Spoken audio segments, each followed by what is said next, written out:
On today's podcast, we're going to talk about a young coach who's gotten his room for the first time and some of the things that he does now as he has control over his position group. We're going to talk about situational football from the defensive backfield as well as some technique and how you can get the most out of your players by really relating to them. And joining me to discuss all of those things is defensive backs coach for the Richmond Spiders, Ross Douglas. Ross, great to have you here on the podcast. Coach, appreciate you for having me on. You know, it's funny. I listen to this podcast every morning. You've had a lot of great coaches and a lot of great guests on. So it's a blessing that I'm able to talk some football with you this morning. Absolutely. And, you know, I got to know you not personally, but in this area in Northeast Ohio and watching you play football in high school. And you had a tremendous career there that obviously led you on to the Division I level. But, you know, looking at that transition that you've had now from – you know, being that high school player, getting into playing in some good programs, and now into the coaching profession. You know, for you, at what point did you decide that, you know what, I'm going to become a football coach? It was really at a young age, and I think it started when I was playing Pee Wee football. My sixth grade year, my dad became my coach, and I just saw how tough he was on me, but it really motivated me to be the best version of myself, and I saw how he was able to pull the best out of all my teammates. So that's really when I was like, okay, like I seen the way my pops impacted me and my friends. So that really made me want to be a football coach. And then growing up, going to Avon High School, being around coaches like Mike Elder and his coaching staff, I mean, it was just, wow, they made me a better man. They made me a better football player. So I saw the impact that all my coaches had on me. So I just wanted to have a similar impact on the players that I coach and the people that I am able to come in contact with. So it really started at a young age where my philosophy then became, look, I'm going to play football as long as I could possibly can. And once I can't play football anymore, then I'm a coach.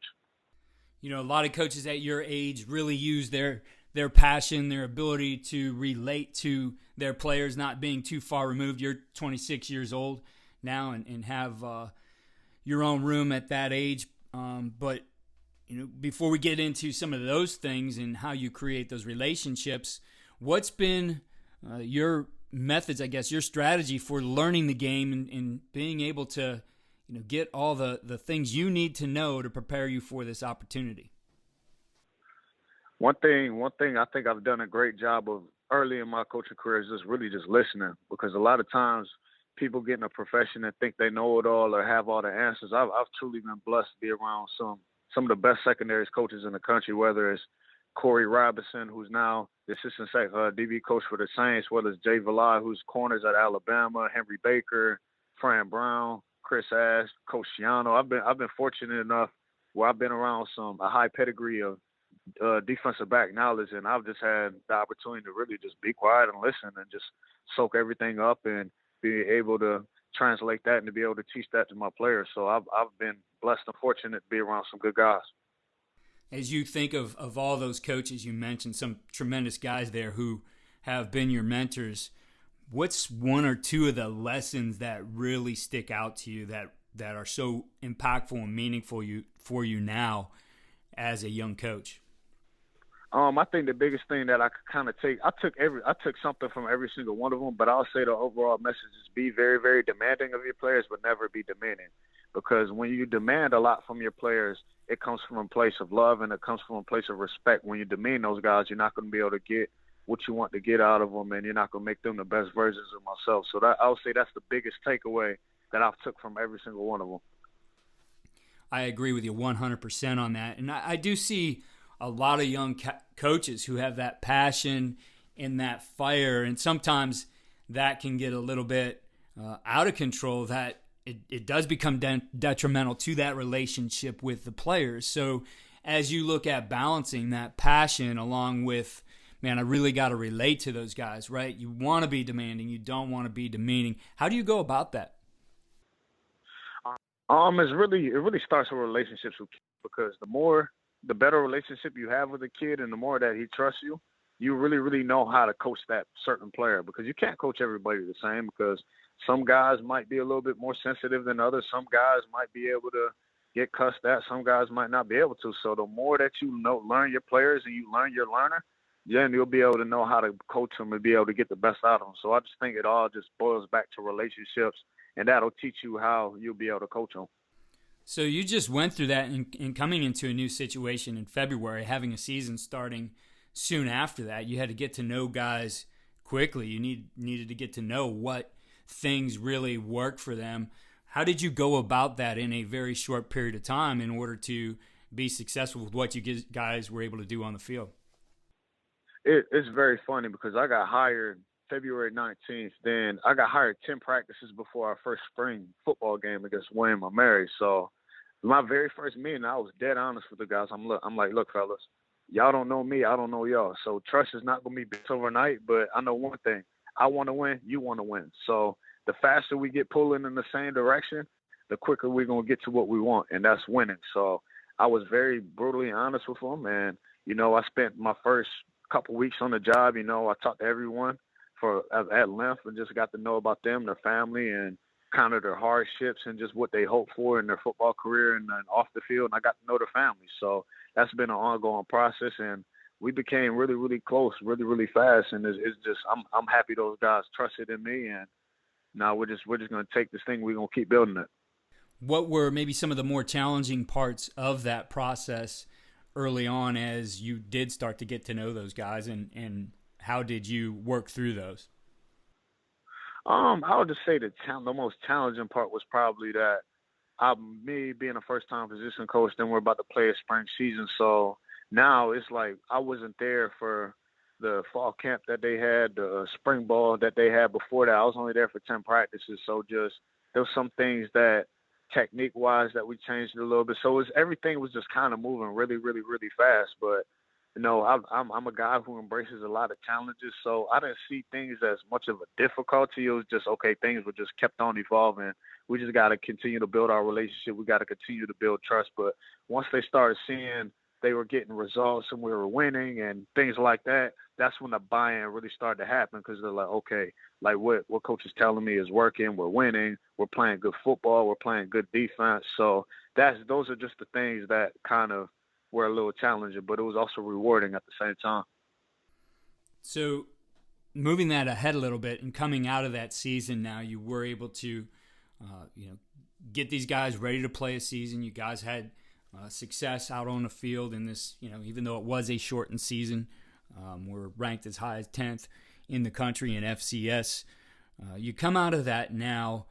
What things did you do as you put that season to bed to make sure that, especially with those guys you have coming back, that you deepen that relationship so that when it's time to get back at it in the fall, you guys are in a good place?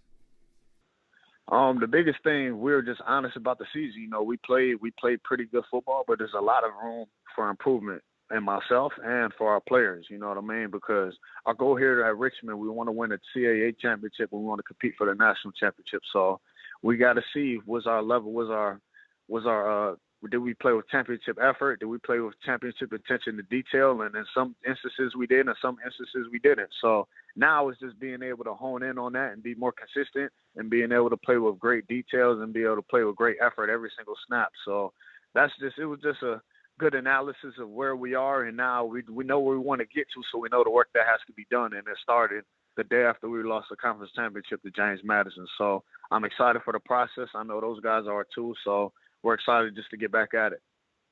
I know before we got talking that one of the things you really like to make a part of what you do as a coach, especially on the field, is to compete in all you do. So can you give us some examples of that, of how you create competition throughout practice? Oh, I mean, our NDP, it starts as soon as we step foot on the practice field. I always try to compete to have my guys be the first ones out on the practice field, because we're always constantly working, whether it's fundamentals, whether it's technique, whether it's schematics, whether it could be anything. Like, we just always want to be the first out there on the practice field. We're out there working before everybody, and then stretch.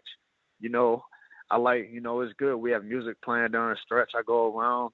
I dap all the players up. I have a lot of energy. I'm talking crap to the wide receivers, the offensive line. So I'm just raising that players' energy in practice. And we run around the field, everything that we do. We run around drill to drill, and we compete in everything we do. So if players drop a ball in Indy, they got to hop right back up, and we got to do the reps. I know some coaches don't believe in that, but no, we're going to do everything with a great sense of detail, and we're going to do everything the right way because I don't want to end on anything that's a bad rep. So, and I mean, so team periods, I mean, we're all hustling to the football. We compete.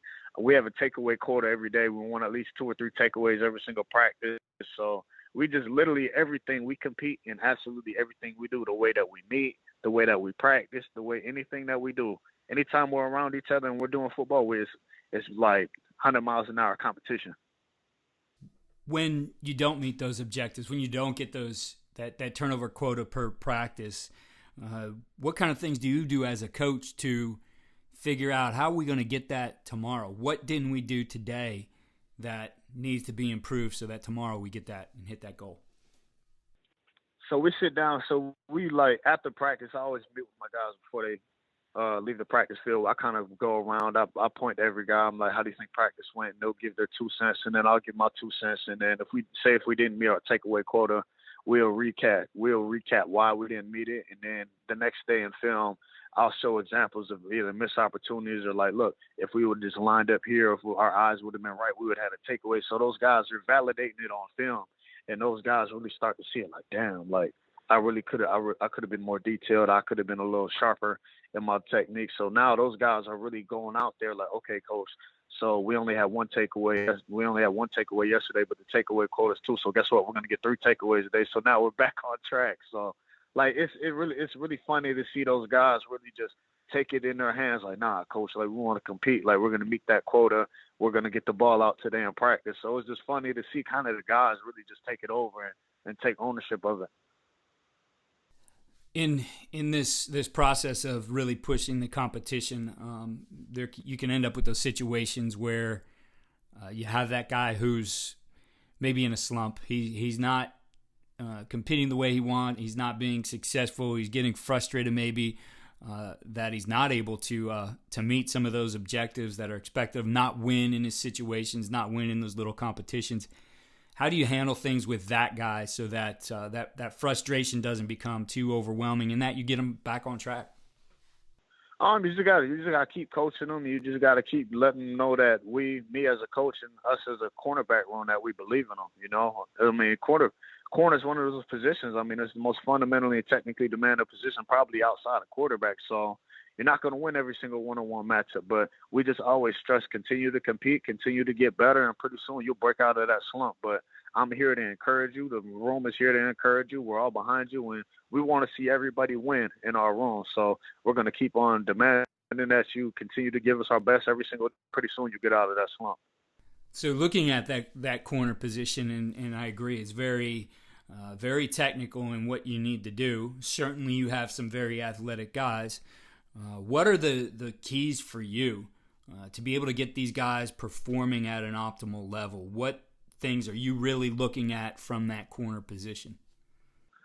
I think it all starts with our preparation. And when we talk about preparation, we talk about mental preparation, physical preparation, emotional preparation, and spiritual preparation. Because if you're not a prepared football player, you're not going to be able to be the best version of yourself. And mentally, we have to be mental. We have to know our job. We have to know how to line up correctly. We have to know where our eyes are supposed to be at, and we have to play with great technique. Physically, I mean, we have to practice every single day. Practice is everything to me. Games will take care of themselves because if you're not out there and you're not available to your teammates and you're not practicing, you can't get better. So we have to make sure physically that we take care of our body right, that we're getting the treatments and that we're taking care of our bodies correctly, and that we're in the weight room. So make sure that we can stay on the field. And emotionally, I mean, football is an emotional game. You got to wear your heart on your sleeve when you play this. I mean, football is not a natural game. Like, let's get that straight, because I mean, we've all been to family reunions. People don't put on hard shell helmets and start tackling each other. So you have to be in the right emotional state to be able to play this game the right way, and especially at corner, because a lot of times there's a lot of one-on-one matchups, and you're going to win some and you're going to lose some, but you have to be in the right emotional state to really just go out there and compete. And I think the last one, just spiritual preparation. I mean, I'm big in my faith. You know, I grew up going to church with my mom and my grandmother and my father. So I'm really, really big in my faith. And I'm just really big in, if you're not living your life right, one, you're not going to be the best man that you could possibly be. And two, you're not going to be the best football player you could be. So I think preparation is a big part of how you're going to get your guys to where they are to where they want to be. I know you've mentioned eye discipline a couple times now, while we've been recording and before. How do you train eye discipline? I know me. One thing that I learned from Coach Shiano, just big thing. One, you got to emphasize it on every single play, and they have to have a clear eye progression. So whether you're playing man, whether you're playing cover 3, whether you're playing cover 2, or whether you're blitzing, they have to know where to put their eyes at. Because I think your eyes, especially in the secondary, are the most important things that you play with. So them having a clear eye progression and them seeing the key, well, if this happens, you got to do this. So there's a stimulus. Your eyes look at a stimulus, and then whatever that stimulus gives you, you got to be able to respond to it. So just being able to preach eye discipline and have it a part of your daily teaching progression in the secondary, I think is key. So let's get some practical on this and talk about maybe some of your drills as they relate to a particular coverage. Give us I guess one of your favorite coverages and some of the keys in the as it is to eye discipline on that coverage and technique. Most definitely. So I'll just start with kind of indie drill. So I'm a firm believer that whenever you do a transition drill, they need to drive something, whether it's a human, whether it's a pop-up. They need to be able to put their eyes on something and be able to drive that man, because a lot of times in transition drills, they'll drive and they'll put their eyes on the ground. Well, I mean, you don't play football looking at the ground. So I just firmly believe in any indie drill that you have a transition involved, they need to be able to put their eyes on something, whether it's you use a pop-up for that or whether it's using another human being. So that's a way that I constantly will be able to drill eye discipline out of our transitions. And then just certain eye disciplines and coverage. So whether it's cover, I'll just throw out a bunch of examples. So whether it's cover 3, whether you're reading Q2 to 1, and if 2 is vertical, I'm vertical. If 2 cancels, I put my eyes back on 1, whether it's in man coverage where I was saying, so a lot of corners get this backwards. So I was saying in man coverage, you look at the man, and at the top of the route, you don't look back at the quarterback until you're in the peak zone. So the peak zone is when you can reach out and touch that wide receiver. If you can't touch that wide receiver in man coverage, if you look back at the quarterback, you're gonna see that quarterback throw the ball, and you're gonna see that wide receiver catch it. So, and then in zone coverage, we have the ability to look at the quarterback. So now, but people get it backwards. In zone coverage, they want to read routes and all that, and then man coverage, they want to look at the quarterback. So just really honing in on exactly in man coverage and zone coverage where your eyes are supposed to be at. How much time do you spend on film emphasizing those things, showing those things? And I guess, too, in your drills, in being able to see those things as a coach, that being a key for you, where's the best place to stand?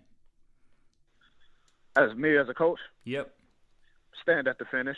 So I got this from Coach Shiano as well. Every indie drill should have a clear start and a clear to finish. Whether the start is a whistle, whether you saying hit, whether there should be a start and there should be a finish. So me standing as a coach, I always stand around the finish, because one, I want to see you catch the ball, and then I'm gonna coach you to finish. So whether it's in the transition drill and they're at the top of the numbers, you backpedal them and you break them on a 45. If they catch the ball, the numbers, and you want them to finish through the sideline, you got to be able to coach that finish, because then you'll be able to see their eyes out of the transition. You'll be able to see if they're in a peak zone or not, and then you'll be able to see them catch it and then finish. So me, I always want to coach the finish, because I think that's the most undertaught thing in football, is just the act of finishing, because you see a lot of teams who might be up in the fourth quarter and they don't finish the game, or you might see a wide receiver catching and doesn't finish the rep. I think that the coach to finish a lot more, because I think it's one of the most undertaught skills in football. And then the other part of that was the evaluation, the film evaluation. Again, whether that's practice film or game film, the emphasis on it. Does it go into a specific grade, et cetera? I don't think. I mean, definitely it does go into a grade, but every day on film, I mean, there's a couple things that whatever your teaching progression is, like, that has to be emphasized every day. So if alignment is your teaching progression, so maybe if one of your corners or somebody in the secondary was misaligned, you point that out on film. Maybe if eye discipline is in your teaching progression, you have to emphasize, okay, this is where we didn't have eye discipline. Okay, this is where we did have good eye discipline. This is exactly what I'm looking for. And technique, if technique is a part of your teaching progression, all those things that are in your teaching progression should be talked about on film every single day. So, Coach, kind of going back to some of the things we talked about earlier, we were talking about the relationship with the players and being able to get the most out of them. Again, for you, being on the younger side of things, the balance of how you do that. Sometimes the older coaches certainly might know more, etc. But how are you going to continue to develop those relationships so that you guys are, performing to your potential and beyond? I think it's all about trust, and I think one thing that I learned from both Coach Ash and Coach Shiano, trust is 3 parts from a coach to a player. And the first thing is character. Like, everything that you preach within your meeting room and how you want them to behave and how you want them to act, you have to live it yourself too. So I think having great character, being honest with those guys, doing what you're supposed to do when you're supposed to do it, being selfless, being able to show those guys that you have great character. Another one, you got to be able to connect with these guys. It's the connection piece of these, And a lot of times having a connection with the players, honestly, just listening, because a lot of times these players, some might come from great backgrounds, some might not come from the greatest backgrounds. But if you just listen to them and you'll be able to relate to them, and you're being able, because everyone's been through something in their life, so everyone, like, pain is something that we all share. So if there might be a time where you felt pain in your life and they felt pain in your life, it's really just being vulnerable and being able to listen and being able to tell them your story as an older guy. Because I'm fortunate enough that I played college football and I got an opportunity to get a shot in the NFL. So I've been to where a lot of these guys want to go. So I'm able to relate to those guys. And I remember, like, when I was a freshman, I was on scout team too. Or I remember, like, I got beat for a touchdown in the game. This is how I react. So being able just to connect with those guys and listen to them and just being honest and being yourself. And then I think the last one is just being competent. You got to be competent at your job. You got to be passionate. You got to continue to seek more knowledge. You got to talk to people who are in positions that you want to be in one day. You just got to keep learning and growing through this profession, because I think once we stop learning, once we stop evolving, I think that's when we just don't get better. The better that we become as coaches, guess what? Our players are going to become better. So I just think it all goes back to trust. Yeah, that idea of being vulnerable too. I know, this profession is full of alphas, right? It's full of those guys who, want to show their toughness, want to maybe have that hard shell, but I don't know that you can build trust if you don't show some of that vulnerability. 100%. Examples or general examples of that, how you would approach that, with a player to, again, be able to crack through some of that shell that, this is a tough game. We need tough people, but again, the relationship side is going to build it more than anything. So some examples, I guess, of being able to be vulnerable and be able to get deeper into those relationships.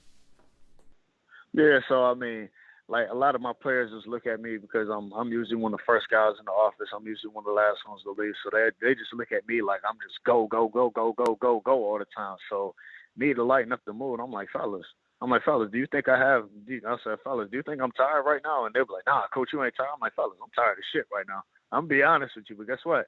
No coach is going to have more energy than me out at practice. So, like, me just being vulnerable, like, nah, fellas, like, it's okay. Like, I feel this too, because a lot of times they look at me like I'm not human. I just got energy 24/7. Like, nah, fellas, I really don't. But guess what? When it comes to y'all, when it comes to this practice field, I compete at every single thing that I do. So guess what? I will go in the reserves and I'll find that energy for y'all. You know what I mean? So then just talking to them about my playing days and just how I played scout team for a couple of years. I mean, I'm literally, I don't have any shame of anything that happened in my career or mistakes that I've made, and I've shared a lot of it with them. So just being vulnerable, so they realize they just don't look. They look at me as kind of like, oh dang, like coach, like, is really being vulnerable for us. Like, we know that we could be vulnerable with him too, and that creates the trust, and it really breaks through that barrier where we could all have love for one another, and then now I'll be able to get what the most out of them and make them the best version of themselves. So that's a great example. So looking at all the things you do as a coach, and you've shared some great things here in this short conversation we had, what would be maybe the one thing you'd point to that really helps give your players the winning edge? I think it all goes back to preparation. You know, I mean, my preparation is their preparation. So really just trying to find the edge with those guys. So studying formation, studying down the distance, studying splits, matchups, like being able to study personnel, like being able to just to really make those guys really informed on what the offense might do to us so they could really anticipate things. Because I'm a firm believer in Corey Robinson from the Saints. We was on the phone probably about a month ago, and he said something that I've been saying to my players. He said, pre-snap anticipation improves post-snap execution.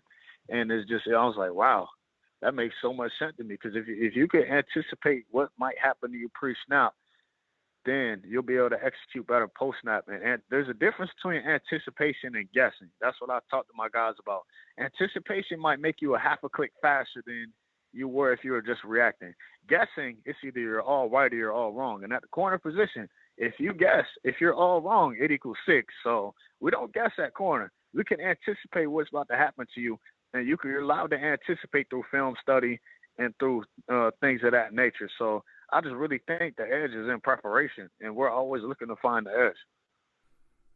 Coach, for our listeners, what areas of the country do you recruit? For right now, the areas that I have Washington, D.C., and then in Maryland, I have PG County and Montgomery County. Then in New Jersey, I have North New Jersey and Central New Jersey. Then I have Northeast Ohio. So those are the areas that I recruit. And when I was at Rutgers, I had the whole entire state of Ohio. So I'm an Ohio guy. I mean, I love Ohio football, and I always show love to my home state. So those are the main areas that I've recruited. Coach, what's the best way for our listeners to connect with you? One, on Twitter. I'm very, very active on Twitter. I try to tweet something every morning or sometime throughout the day. So my Twitter is Ross, R-O-S-S, Doug, D-O-U-G, which is half of my last name, then the number 21. So Ross Doug 21. You can reach me on there, and then you can reach me on there. If you follow me, I'll be able to follow you back, and then I'll give you my phone number from there. Awesome, Coach. Well, we'll have to get together when you're back in Northeast Ohio and Avon. I might have to have you come over the tracks, though, to Avon Lake. Most definitely. Big rivalry there. But, hey, I really appreciate you taking the time here on the podcast, and best of luck to you and the Spiders in 2021. Coach, I appreciate you for having me on. Thank you. Thanks again for listening to the Coach and Coordinator podcast. Please check out all we're doing at coachandcoordinator.com. We've got some great things coming for you in May, and for the last 3 months or so of this offseason, we'll be back with All In on Offense and our deep dive on defense. And we have some great interviews with coaches, as well as some quick casts that we'll throw in there. Check out all we're doing again at coachandcoordinator.com, and follow me on Twitter at Coach K. Grabowski.